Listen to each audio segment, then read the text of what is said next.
ये चैनल केवल मनोरंजन है। हम किसी भी तरह के अंधविश्वास को बढ़ावा नहीं देते।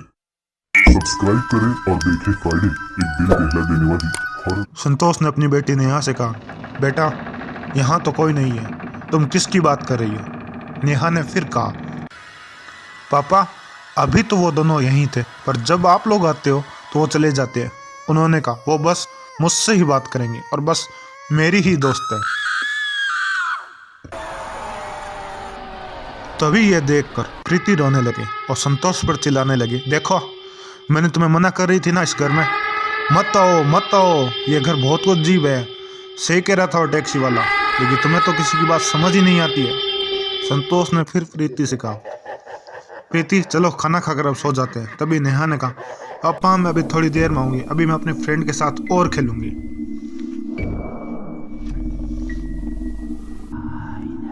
पर संतोष ने गुस्से में नेहा का हाथ पकड़ा और कहा, नेहा चलो यहाँ से, बस चलो यहाँ, अभी यहाँ को और कोई नहीं है, बाद में खेलना। इतना कहकर संतोष नेहा को घर के अंदर ले आया, पर नेहा बाहर जाने के लिए रो रही थी। फिर संतोष ने कहा, बेटा अभी खाना खा के सो जाओ, कल सुबह अपनी फ्रेंड के साथ खेल लेना और हमको भी उनसे मिलवा देना, पर अभी तुम सो जाओ।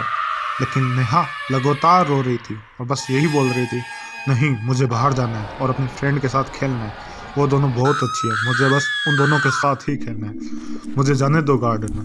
नेहा को रोता हुआ देखकर प्रीति को भी पति संतोष पर गुस्सा आ रहा था और वो गुस्से में ही बोलने लगी, जब मैं आपको कह रही थी कि यहाँ नहीं रहना, ये घर ठीक नहीं है, तब तुम्हें मुझ पर कोई भी यकीन नहीं हो रहा था। और अब देखो नेहा की हालत, ना जाने किसकी बात कर रही है और ना जाने किसके साथ खेल रही थी। उस समय भी जब तुम बाहर गए थे तब भी अचानक से ये ऊपर के फ्लोर पर चली गई और किसी से हंस हंस के बातें भी कर रही थी। जब मैंने कहा तब तुम्हें मेरी बात पर कोई यकीन नहीं हुआ। संतोष प्रीति की सारी बात सुनी और शांति से कहा, प्रीति चलो ठीक है, लेकिन आज तो रात हो गई है, अब तुम सो जाओ, कल सुबह हम बात करेंगे, जो भी करना है कल सुबह ही सोचेंगे।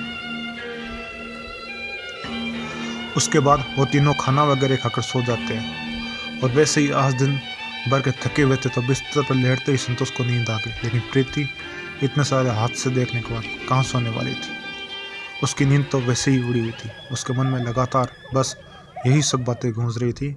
कभी वो उस टैक्सी ड्राइवर गुड्डू की बातें याद करती, तो कभी उसे नेहा का अचानक तीसरे फ्लोर पर चले जाना और कभी और बच्चों की आवाज़ हंसते खेलते हुए सुनाई देना।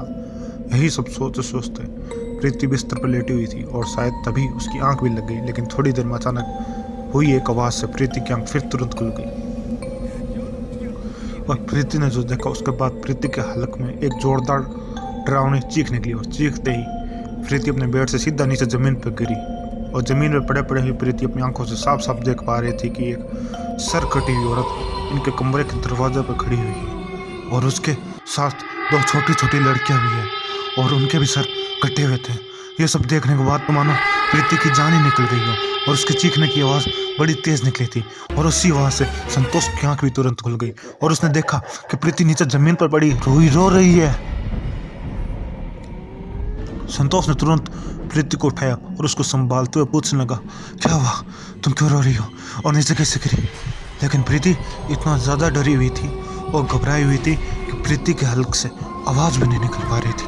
पर प्रीति डरते डरते दरवाजे की तरफ उंगली दिखा रही थी और बोलने की कोशिश कर रही थी, संतोष वो देखो वो औरत खड़ी है, संतोष वो हमें मार देगी, हम सबको मार देगी, वो देखो संतोष, वो देखो संतोष वो खड़ी औरत। संतोष ने प्रीति को चलाते हुए कहा, प्रीति कोई नहीं है, दरवाजा बंद है और लाइट भी तो चल रही है, कमरे में तो कोई भी नहीं है, तुमने कोई जरूर डरावना सपना देखा होगा। प्रीति तुम आज दिन भर से ऐसी चीज़ के बारे में सोच रही हो, इसलिए तुमने कोई सपना देखा होगा। लेकिन प्रीति लगातार बस यही बताने की कोशिश कर रही थी, संतोष नहीं, वहाँ वो देखो वो है, वहाँ जाके देखो, वहाँ है, वहाँ मैं बोल रही ना है वहाँ। पर संतोष ने प्रीति को बड़े संभाल से प्यार से संभाला और कहा, मैं हूँ ना तुम्हारे साथ, और बताओ कहाँ है? कोई तो नहीं है, कुछ भी नहीं है। उसके बाद प्रीति ने फिर से दरवाजे की तरफ डरते डरते देखा तो सच में वहाँ कोई नहीं था। लेकिन प्रीति बहुत ज़्यादा डर चुकी थी, इसलिए वो बस रो ही रही थी और यही कह रही थी, नहीं संतोष, मैंने देखा है एक औरत जिसके दरवाजे की कुंडी के खटखट हटाने से मेरी आंखें खुली, और मैंने देखा एक सरकटी औरत और उसके साथ 2 सरकटे बच्चे भी दरवाजे पर खड़े थे। संतोष समझ चुका था कि आज दिन भर के इस बंगले के बारे में जो गलत गलत बातें प्रीति के दिमाग में बैठी हुई है उसका ही कोई असर हुआ है और उसको कोई भयानक डरावना सपना देखा है। उसके बाद संतोष ने प्रीति को अपने साथ ही सहलाते हुए सुलाया और फिर सुबह लगभग 5 बजे के करीबन संतोष की आंख खुली तो संतोष ने देखा प्रीति और नेहा अभी भी सो रही है।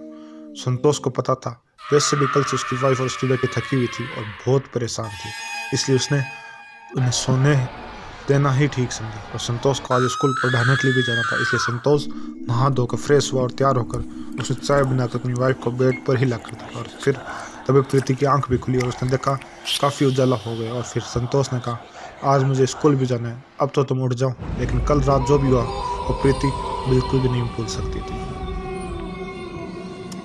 इसलिए प्रीति ने कहा, संतोष, हम इस घर में बोर नहीं रह सके, हमको ये बंगला खाली करना होगा। तुम आज ही शहर में कहीं और घर देख लो, कोई बात नहीं, किराया थोड़ा ज़्यादा हुआ लेकिन ये बंगला ठीक नहीं है। संतोष सच कहा था, उस टैक्सी ड्राइवर ने श्रापित बंगला है। सुबह सुबह जब संतोष ने अपनी वाइफ के मुंह से ऐसी बातें सुनी तो उसको थोड़ा और गुस्सा आ गया। फिर उसने कहा, इस बंगले में तो कुछ नहीं है, ये बंगला बिल्कुल ठीक है, लेकिन तुम्हें उस जो बेवकूफ़ ड्राइवर ने कल बताया ना वही तुम्हारे दिमाग में बैठ गया है, उसी का असर है ये सब। तुम पर नहीं तो इस घर में और कुछ नहीं है, मैं भी तो हूँ, मुझे क्यों नहीं कुछ दिखा। अब तुम फालतू की बकवास छोड़ो, उठो, मैं जा रहा हूँ स्कूल। इतना बोलकर संतोष उस कमरे से बाहर निकल आया और अपने स्कूल जाने की तैयारी करने लगा।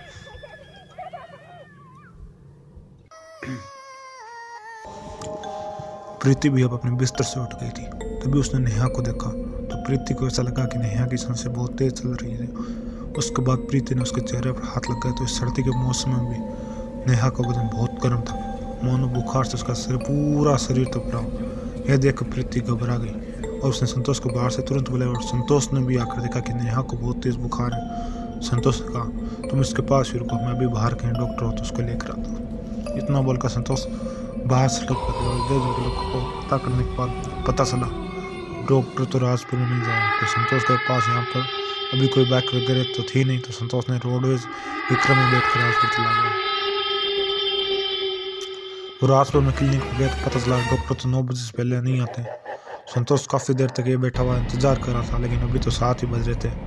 तभी उसने वहाँ लिखे हुए फ़ोन नंबर पर फ़ोन करा और डॉक्टर को जल्दी आने को कह दिया। संतोष ने बंगले का एड्रेस बता दिया था और डॉक्टर ने कहा 20 से 25 मिनट में उनके घर पहुँच जाएंगे। इसके बाद संतोष फिर क्लिनिक से वापस विक्रम में बैठकर अपने बंगले पर आ गया।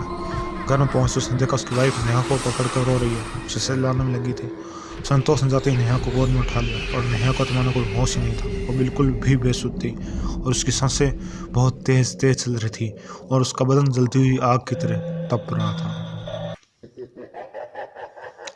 उसके बाद संतोष ने प्रीति को बताया कि डॉक्टर थोड़ी देर में ही अभी यहाँ आ जाएंगे और थोड़ी देर बाद डॉक्टर संतोष के बताए हुए अनुसार उसके एड्रेस पर अपनी नैना से आ गए।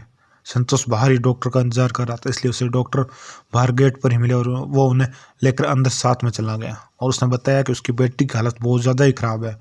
हम नए नए शहर में शिफ्ट हुए हैं, कुछ ज़्यादा ही पता भी नहीं कहाँ हॉस्पिटल है और कहाँ क्लिनिक वगैरह, पर डॉक्टर जैसे उस बेडरूम में जहाँ नेहा लेटी हुई थी तो आश्चर्य की बात है कि नेहा जो अब तक बहुत गंभीर हालत में थी उसकी हालत बहुत ख़राब थी। डॉक्टर जैसे ही बेडरूम के अंदर पहुँचे नेहा को तुरंत होश आ गया और वो उठकर बैठ गई। डॉक्टर ने नेहा को देखा, उसके चेहरे पर हाथ लगाया और उसे थोड़ा चेक करा तो उसे तो बिल्कुल भी बुखार नहीं था और नेहा बिल्कुल ठीक थी। उसको चेक करने के बाद डॉक्टर ने कहा कुछ भी तो नहीं हुआ इसको, ये तो बिल्कुल नॉर्मल है। लेकिन संतोष प्रीति के तो मानो अब होश से उड़ गए थे, क्योंकि ऐसा कैसे हो सकता है। अभी दोनों जने बहुत परेशान थे कि नेहा की कितनी हालत ख़राब है। इसके बावजूद डॉक्टर का आता ही एकदम से कैसे अब सब ठीक हो जाता है बिना किसी दवाई या बिना किसी मेडिसिन के। फिर डॉक्टर ने कहा आपको कोई वहम हुआ होगा क्योंकि ठंड भी जाता है आज, इस वजह से बाकी नेहा की हालत बिल्कुल ठीक है, इसको कुछ नहीं हुआ। अच्छा मैं चलता हूँ अब, डॉक्टर ने कहा। लेकिन डॉक्टर जाते जाते थोड़ा रुके और उन्होंने संतोष का, भाई आपको इस घर को किराए पर लेने के लिए किसने कहा था? आपको ये घर किराए पर बिल्कुल नहीं लेना था।